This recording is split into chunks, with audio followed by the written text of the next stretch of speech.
Singing the Blues says, just talk about the Rangers takeover, it's all that matters. I don't think we have any updates on the Rangers takeover, but what I did think was interesting today, Burnsy, was that Giovanni van Bronckhorst is the favourite to be the next Leeds manager, which I thought was interesting given our esteemed colleague Scott McDermott last night was talking about how he thinks Daniel Farke could be in the picture when it comes to the next Rangers manager. I mean, it could well be that a former Rangers manager sets all the dominoes off in a sort of managerial merry-go-round, if that makes sense. Does that seem likely to you, perhaps? Well, what I would say is that the fact that Daniel Farke is got Leeds into the Premier League, you know what I mean? And the brand of football he plays, when you watch them, they're just free-flowing, score so many goals, they attack all the time. They're a great watch. So the fact is that if he's even, well, the fact that there's been reports over the last few days that his position's under threat that's a concern for me for the start, because it looks like he's done an amazing job from the outside. And obviously, I'm not looking at Leeds every week, but I mean, they were obviously one of the favourites to come up. They've done that. They play really good football. I mean, they've got an identity. What more do the Leeds United fans want? You know what I mean?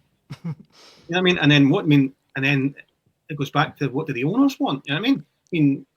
I think it would be unfair of him if he lost his job, but that would actually set the alarm bells off for me. You know what I mean? If that's going into Rangers, you know what I mean? For example, if a manager does well, then it might not be enough to keep him in a job. You know what I mean?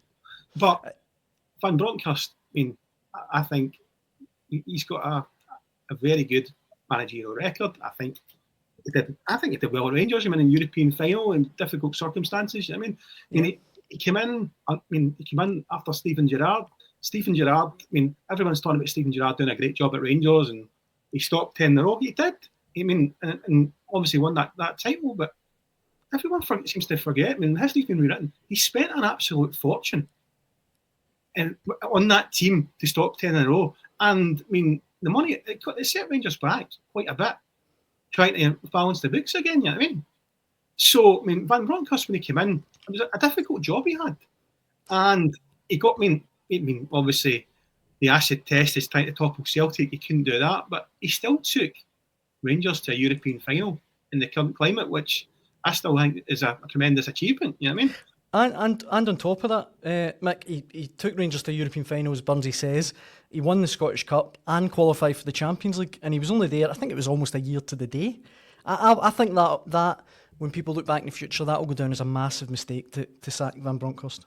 I get that. Yeah, I think the job he did was, you won the Scottish Cup as well.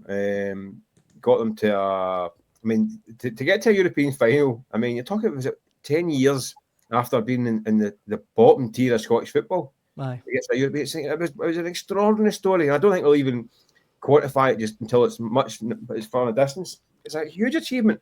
Listen, you've got to remember, it fell 9 points behind Celtic. By the time they get the bullet, they played the Champions League, and the Champions League was pretty grim. But as Scott was saying, though, he had to cut his budget to go into the Champions League. And Rangers, with that, obviously they win with high hopes. But that's an unforgiving environment, and to win that and having had not built on the European success he before and cut his budget, you're kind of lambs to the slaughter. That can happen in that level. Right. But listen, those punishing defeats, those defeats and losing to Celtic heavily, a couple of dull wins to Celtic as well. Yeah. So by the time he went, it kind of felt like he was in a difficult position.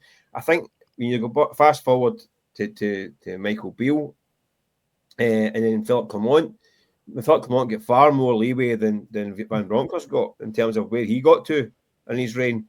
So I think they will look back and maybe regret what happened with Van Bronckhorst a wee bit. But I can understand the environment. They're getting thumped in Europe, and they're getting their film well behind Celtic. Yeah. But listen, I thought he was a good manager. I thought he did a good job, and he's proved to be a good manager ever he's been. And it might have just get dragged into the blender at Ibrox.